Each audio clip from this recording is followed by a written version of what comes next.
I got stuff for you. Holy moly. I need to get some snakes and release them around my house. But they love eating people. They love eating kids. These guys are the scientists of the supernatural, lecturers leaving lessons for inquiring laymen. They are applying the scientific method to a world that baffles science. They are the cryptids of the corn.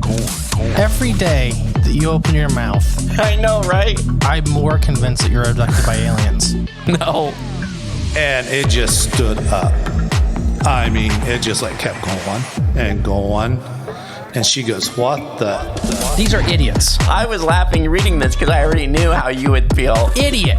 What part of the story fits your balloon? Well, This isn't a UFO. But who else has big black wings and red eyes? Batman. Oh, Mothman. Oh, yeah, Mothman. Well, everyone, I think we know exactly what it is. So say it all with me. It was the sandhill crane. Would you try it? No. You wouldn't eat it? No. Why? Because they're probably toxic. There'd be a lot of poop in my pants. I've seen a 6-foot alligator go swinging through the air and slam into a tree.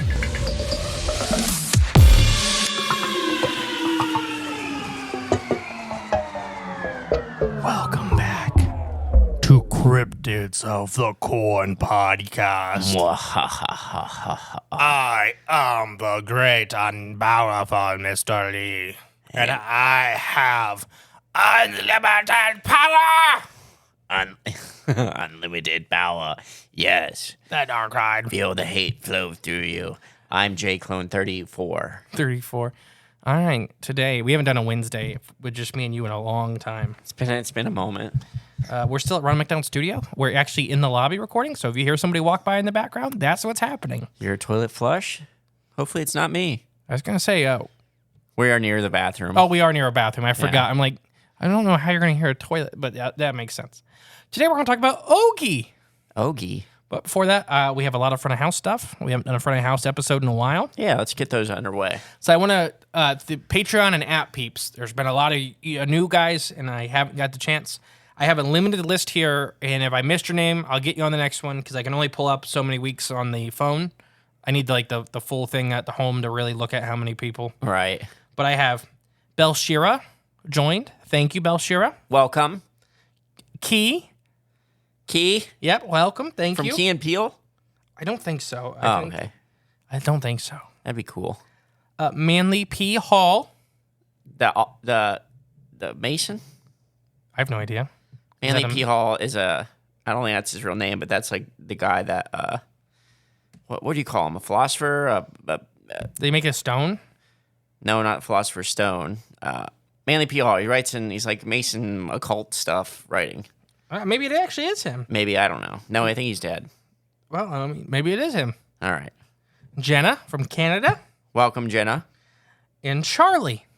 Charlie. Welcome, Charlie. Now, you talk for a second. I got to pull up the app guys. The app guys. Oh, that joined our space, our yeah, 'cause we have- website space. Yep.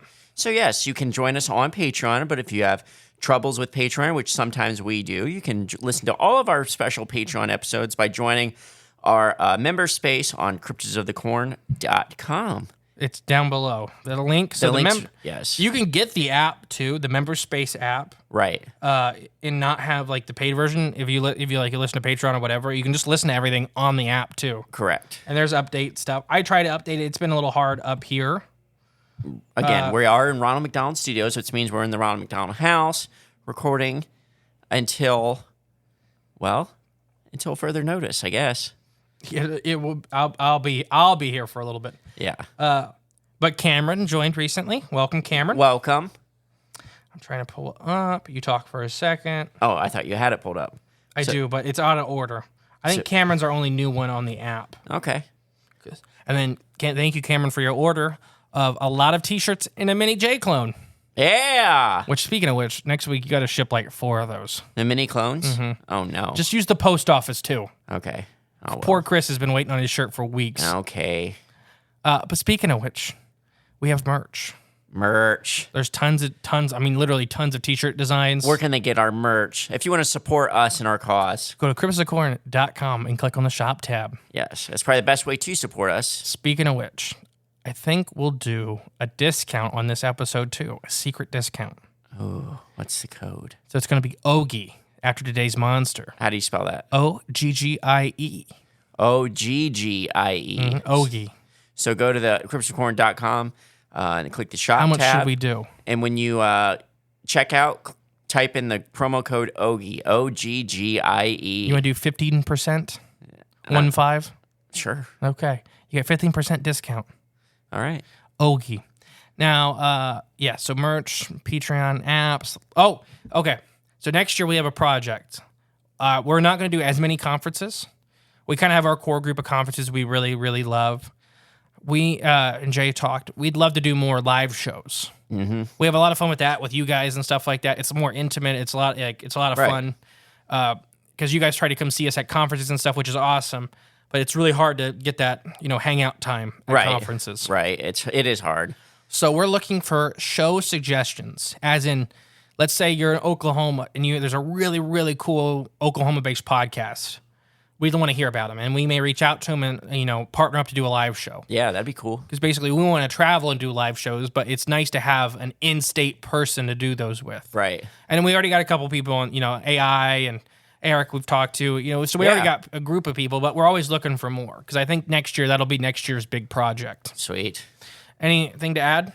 No, that sounds. I would rather do more live shows just because with conferences, you get to talk to everyone, but everyone wants to have a moment or time, to see you. At least with this, you get more, like you said, intimate time, time you actually spend and talk to you guys. Too. It's just really hard when there's 30,000 people there. That want it, yeah. That's true. Yeah, it is. It's extremely hard, and most of the time, if you're a listener and stuff like that, we let you come behind the booth and hang out. It's fun. Yeah. All right, let's talk about Oggie. All right, Oggie. Have you ever heard of Oggie? Yes. Let's talk to Oggie. Yeah, Oggie. So you've never heard of Oggie, huh? I don't think so. It's a funny name. If anybody's ever noticed there's a weird edit in there, I think I just met an Oggie. Somebody may have pooped themselves doing a recording in a public lobby. Maybe. But that's okay. That's okay. All right, let's talk about Oggie. Oh, gosh. That wasn't even a button. Oggie is a legendary lake monster reportedly inhabiting Lake Onondaga. Onondaga is, I think, how it's pronounced. I'm going to guess it's Algonquin. Where's this from? Syracuse, New York. Oh, okay. Described as a colossal salamander? Yes. No lake way. creature. Oggie has been the subject of local lore and fascinating, capturing the imagination of residents and visitors alike. Okay. So yeah, no, it's they say salamander like, but we're gonna get into the description. I think they're using the term very loosely. Just an aquatic animal like, I guess. It's not a whale type. It's more of a limbed type aquatic animal. Okay. So legend and origin. We're gonna do this one, and then we will take our ad break. Okay, cool. The tale of Oggie traces back to the early 1970s when reports of a mysterious creature roaming the depths of Lake what did I say earlier? Onondaga began to surface.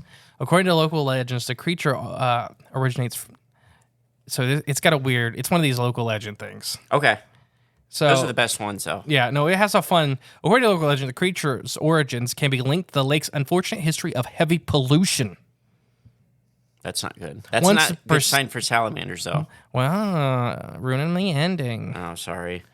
Once a pristine body of water with great significance to the Native American tribes in the area, what I believe is the Algonquins, the lake finally fell victim to industrial pollution and neglect during the 19th and 20th century.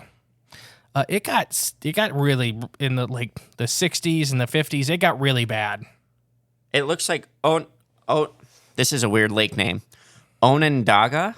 Is that how you say it? Onondaga. Onondaga is how I said it because. Well, there's no B. It's a D. Oh, well, that'd be dyslexia. Yes, it would be. So yeah, Onondaga is what I would say. Okay. Like I said, Algonquin words.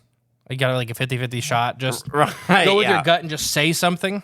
Right. You're close. You're close. The first document mention of Oggie dates back to 1972 when a young Boy Scout returns from his camp from a camping trip finding a peculiar find, a salamander of unusual size. Okay. Intrigued by the creature at first, The boy eventually lost interest, prompting his parents to release it into the lake. So he was at a Boy Scout camping trip. I don't know where. I couldn't find where. And he found a salamander. And he found a big salamander. Right. But big enough for where a young Boy Scout could carry it around. Right. So nothing like big as like man-eater. I'm thinking like a 12-inch salamander. Right. That's pretty big. For people, normal people to look like, that's a salamander, but it's a really big salamander. Right. It's not like a hellbender. I don't think he's carrying like a hellbender-sized animal around. How big would that be? A couple foot. Okay. You know, it's like a big lizard size, which they're also not going to like being carried around. Right. I was going to ask And they have that. a nasty bite. Okay. So Hellbenders? Yeah, hellbenders do. So Would that be the only actual salamander in this area? no, hellbenders don't go up this far north. So what would be there? They may be, technically, they may have originally been in New York because the Appalachians kind of end up there. Yeah. So hellbenders probably could be a historic possibility. Okay. But there's a lot of mole salamanders on the East Coast, tigers and, spotteds and, slimy salamanders, that kind of stuff. Not your aquatic salamander traditionally, your burrowing salamanders. Right, yeah. So they threw it in the lake. His parents just chucked it into the lake, which I guess if you didn't know, you're like, the salamanders live in the water, right? At least it wasn't a tortoise. Yeah, I know. It wasn't a tortoise. Threw it in the lake. He's dead. However, the once normal salamander found itself immersed in a toxic pollutants that plagued the lake. Over time, the salamander underwent a grotesque transformation, evolving into the fearsome being known as Oggie. So that's Oggie's origin story? Yeah. Okay. And in 1977, a Club Scout troop reported a dragon-like creature swimming in the lake. Some sightings have described it as a giant alligator. Oggie has become a local celebrity and appears in the area's annual Halloween festivals. We'll talk about that. Oh, cool. So we're going to take a little pause for the ad break. We'll play Do You Want Squonk or Do You Want Bigfoot? Surprise me. Or we could do an ad-lib one. You want to just... How about I just do a little ad break right here on the fly? Okay, go ahead. Flavors of the Forest. Do you like seasoning your food with garlic? This is hands down the best garlic seasoning available on the market, in my opinion. They freeze dry pure garlic clove, just straight up 100% garlic clove, no filler, no paper, no roots, no stems, which is typically what you get when you buy garlic powder from the store. Flavors of the Forest uses pure, just straight garlic cloves. So you're getting 100% freeze-dried garlic seasoning with a pinch of pink Himalayan salt. You can do the napkin test. They refer to it at home. You get out your cleanest, whitest napkin, pour out some of your garlic powder you have at home onto it, and then take some Flavors of the Forest and pour it beside it. Flavors of the Forest are going to appear snow white, whereas the stuff at home is going to be a yellowish color because it's full of fillers and you're not getting the full flavor potential. Flavorsoftheforest.com/corn. You can buy spicy Bigfoot breath, which is their garlic powder, or you can buy spicy garlic breath, which is their their garlic powder with a hint of pepper, which for just a little bit of heat on the end. It's delicious. Flavorsoftheforest.com/corn to get you some garlic Bigfoot breath garlic powder. And there you are. And back to Oggie. So local lore and community, despite the mythical status, Oggie has become an integral part of the local community's folklore. Every Halloween, so that's why I kind of picked this one, is it kind of has some Sinkhole Sam vibes. Okay. If Sinkhole Sam would have made it into the 21st century, Yeah. I think it'd have been something like this. For sure. They still love Sinkhole Sam out there, but, the town's like 400 people Right. in the middle of Kansas. Not many. That's not getting out very much. So Oggie has become an integral part of the local community's folklore. Every Halloween, residents adore the street with flyers and displays depicting Oggie's monstrous appearance, Okay. adding an air of mystery and excitement to their festivities.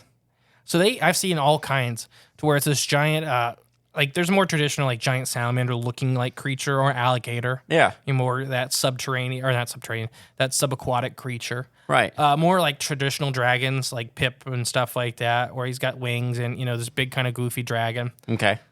More mythical stuff where it's this big six-legged beast, like almost like the Ozark Howler. This is just how people describe what they're seeing, Yeah. or okay. Yeah, it's how they kind of put the depictions out there and stuff like that. Gotcha. They kind of have fun with it for their folklore and Halloween. Okay, just for the Halloween aspect Yeah. of it. Yeah, okay, makes sense. You got to dress it up. And they Come have on. they have a big fiberglass statue of him that they for the Halloween parade. That's pretty sweet. That's more of a traditional dragon.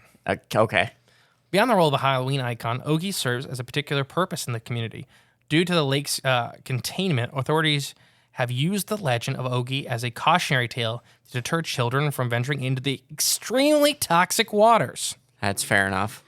The fear of encountering the legendary creature serves as a deterrent, ensuring the safety of curious individuals who might otherwise be tempted to explore the polluted lake.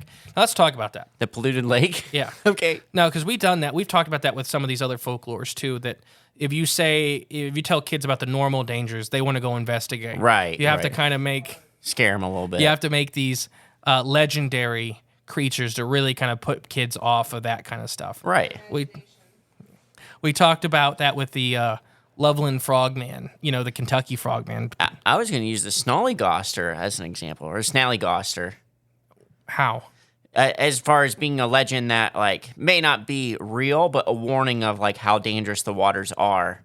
How's the Snallygaster? Not Snallygaster, the Snollygoster. The Snollygoster. Yes. Okay, yeah. Well, no, yeah, that was to tell how dangerous the Okefenokee Swamp is and those kind of things. Yes. Anybody that didn't see that was our live show at Squonkapalooza last year. We talked about the Snollygoster, which is different than the Snallygaster. Very different. But yeah, there's definitely these crazy legends that kind of help put kids off of this. And this is a man-made danger.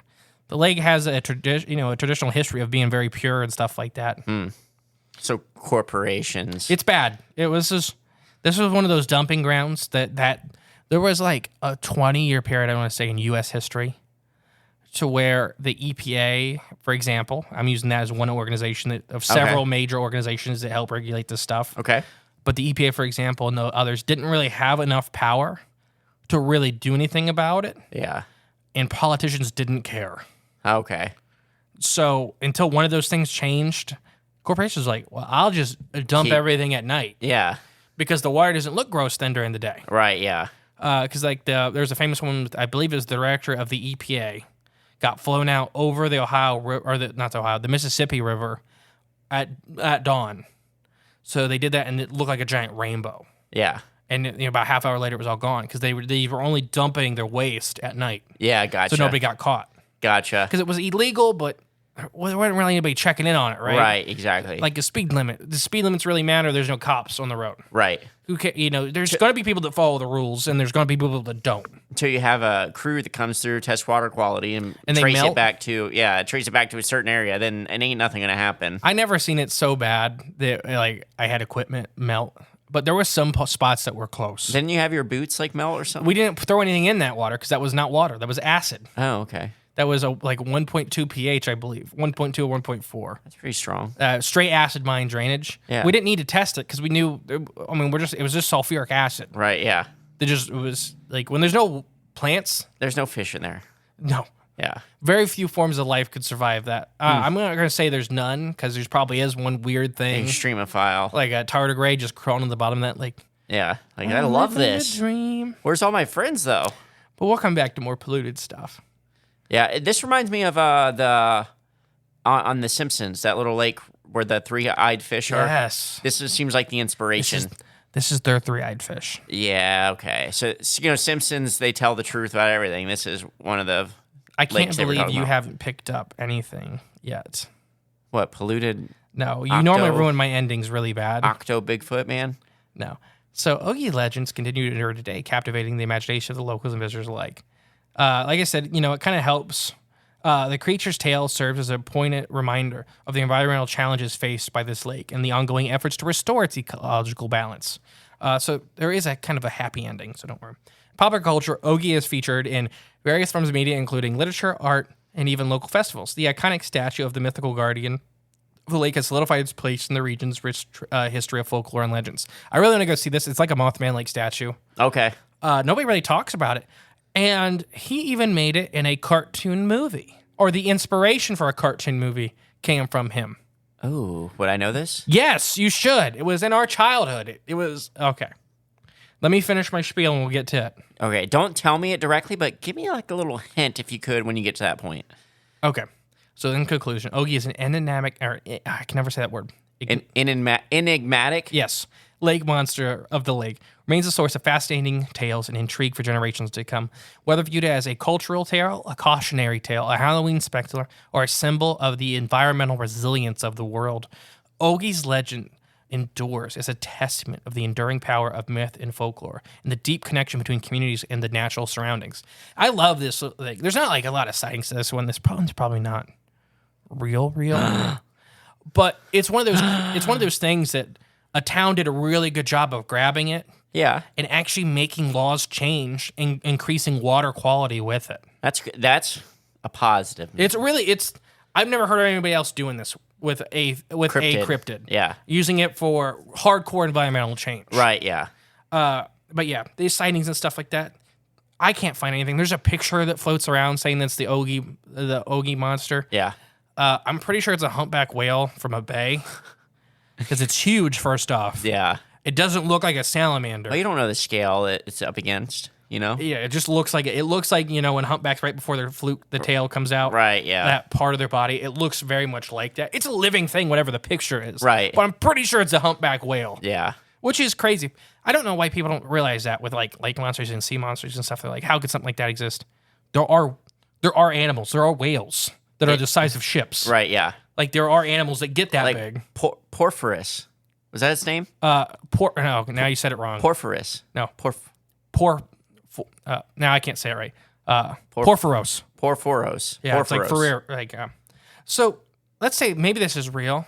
One of the things I did think about before we get into the rest of this is that this, let's say it was maybe a salamander or some other kind of creature. It lives on the bottom most of the time. Yeah. The pollution could have driven it up off the bottom and interrupted its natural behaviors. Okay. So that's why for a short period of time it was being seen a lot. Yeah. The one sighting says there was about 200 people on the beach when it emerged for that photo. Okay. And they seen it when they were at a swim beach and stuff like that. People were swimming in this. If you think that's crazy, I've seen worse. Believe me, I've seen people eating fish out of stuff that had a Geiger counter with us. Yeah. Nah, I probably shouldn't do that. You know, if there's a crew out there, if you look out, see, I've only experienced it from my end of doing the testing. Right. But if I have a Geiger counter and a water test kit and you can see me. Yeah, I wouldn't be fishing. And you're like, wonder what they're testing as you're throwing your fish in your cooler. Yeah, exactly. Chewing on it. And your toes are falling off and stuff like that. But yeah, so that's kind of one thing I thought about. And then that's why the sightings kind of fell off is because it died. Yeah. You know, they don't live very long. If it was a salamander or any aquatic animal, alligators and stuff like that will even suffer from pollution very quickly. Okay. You know, we say salamanders they're the first ones to go, but doesn't mean they're the only ones to go when this stuff comes in. They just are the first. Yeah. So what do you kind of think about that? Well, that's what's throwing me off with it being a big salamander, even though it's a salamander-like thing. But if the I don't know, so that's why it came up. Right. I'm just saying the fact that it's even mentioned with it, associated with it. But something's telling me though, if the water quality is that bad, it can't be a salamander. Well, that's why it was seen for just a couple of years and then it died. A couple of years is still a long time though because once water quality starts getting bad, that's the first thing to go is salamanders. Yeah, there could be spots it could be trying to hang out in and stuff like that. And like the whole lake doesn't just instantly go bad. But still, it would probably be moved out. I don't know. I just don't think salamander. So yeah, I don't really. This is one of those that has not quite as bad as Hodag reputation. Yeah, because there's not. And we love the Hodag people. I don't mean this as a thing, but there's not a group of people out there going out and saying that we're seeing Hodags every day. Right. Yeah. Yeah. We're not seeing Oggie every day. I mean, maybe the guys at the Hodag store are seeing them, but they see Hodags every day because he drives with them. Yeah, they draw them in. But yeah, so you can't think of a cartoon. I can think of one. Denver, the last dinosaur. He's my friend a whole lot more. No. Yeah. Okay, give me a. Do you got a theme song? Let me look it up. I don't know if there's a theme song.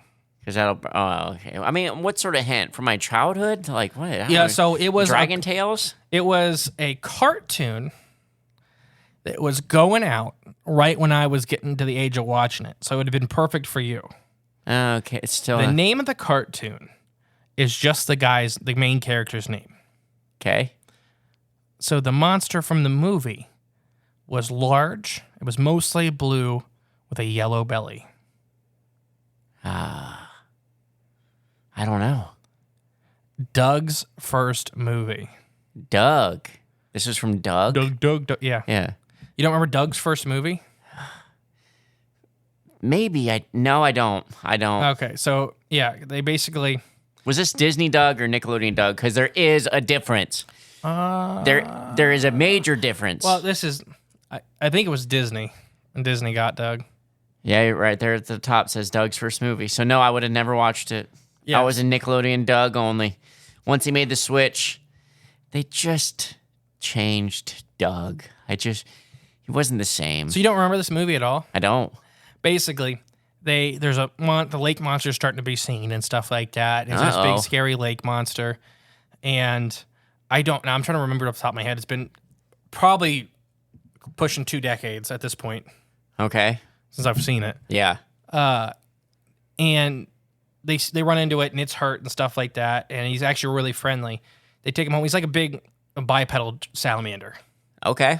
They take him home. They bandage him up, and they're like, "Well, they try to take him back to the lake, and he won't go in." And they start kind of fighting with him, like, "Oh no, you need to go home." And he throws a stick in there, and it just like dissolves. Oh, so they find out the lake's hyper toxic. polluted. There's people illegally dumping in the lake and stuff like that, blaming the lake monster and all this stuff. So yeah, this was kind of the inspiration. Oggie was the inspiration. They dressed it up as a woman at one point, and it was like this big, giant, ugly woman. Yeah. What, on Doug to try to They move it around and stuff like that. It is like Denver Last Dinosaur. They dress him up like as a guy. Denver Last Dinosaur is really good too. That's a good one. Yeah, it's a good show. If you haven't seen that show, go check out Denver Last Dinosaur. It's a good. No, so that was kind of I couldn't find where it was directly related, but one of the writers is from New York. Yeah, I mean, I even if it wasn't, even if they didn't know, I'm sure in some roundabout way that story inspired something that inspired that whole script, or at least the idea of it. I'm pretty sure one of the main writers knew the legend. Right, yeah. Because he's from New York, and it was the same thing where the only reason this giant salamander was seen was because the lake got super polluted. Right. And he didn't go home until they cleaned it up. Well, even if you don't know the legend directly, I'm sure in some roundabout way it inspired something that you knew. Just with it being environmentally friendly, it just seems like the whole story of Oggie is about, being consciously aware of polluting the environment and taking care of it, especially lakes. They did a really good job. It's for Doug or for the movie? Yeah. Okay. So it just. Sorry, I was reading something. I know. I mean, but it's important. It's important. We got to take care of our environment. We got to take care of our surroundings and stop letting, big corporation pollute our environment around us. I'm trying to think if anybody else has used a cryptid for environmental change. Well, not yet. But, maybe if we discover the Trinity's Alps giant salamander, we may be added to that list. I'm glad you used the segue. Remember, guys, the Kickstarter should still be live because I think I'm going to use this for the upcoming Wednesday. Yeah. We're going to rediscover We need help. We need your guys' help to fund it. I don't know how much it's funded at this point, but it's working on it. We have a team of scientists. Basically, it's the bare minimum it'll cost to get everything done and do the genetic studies and stuff like that. And it will be saving a cryptid that needs saved. Yep. I do not think they will still be here in a decade or two. I really think they're on the... Unless something major changes very soon. Which it can with the next couple of years if we get out there and we help, or somebody else does, not just us. Right. But if it gets rediscovered in the next couple of years, it will help it dramatically. But yeah, anything else? I know these Wednesdays are short, but I just thought Oggie was a perfect one. Yeah, I like this one. A good environmentally friendly episode. I don't think anybody ever realized how many salamander cryptids there were until they started listening to the show.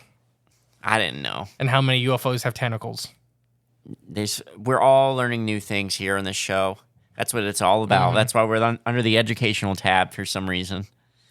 That was never the intent, but I never selected educational. It put us there. Spotify put us there. Yeah, I didn't do nothing. No, but I like it. You know, you are the J clone. Yes, that is your actual Spotify name. I know. It's just that's what happens when everybody keeps calling you that. You got clones. Might as well recognize them.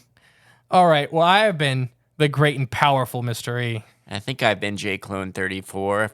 I think that was the right number. I can't see the back of your head from where we're sitting. Me either. I need my mirrors. We'll catch you next week, guys. Bye. Hey guys. guys, thank you for listening to Cryptids of the Corn podcast. Remember, the best way to support the show is share it with a friend. But if you are craving more of the J clones and more from Mr. E, there's always extra content on Patreon and our paid member space on cryptidsofthecorn.com. We'll catch you next time with more exciting, fun, and informative information. Bye.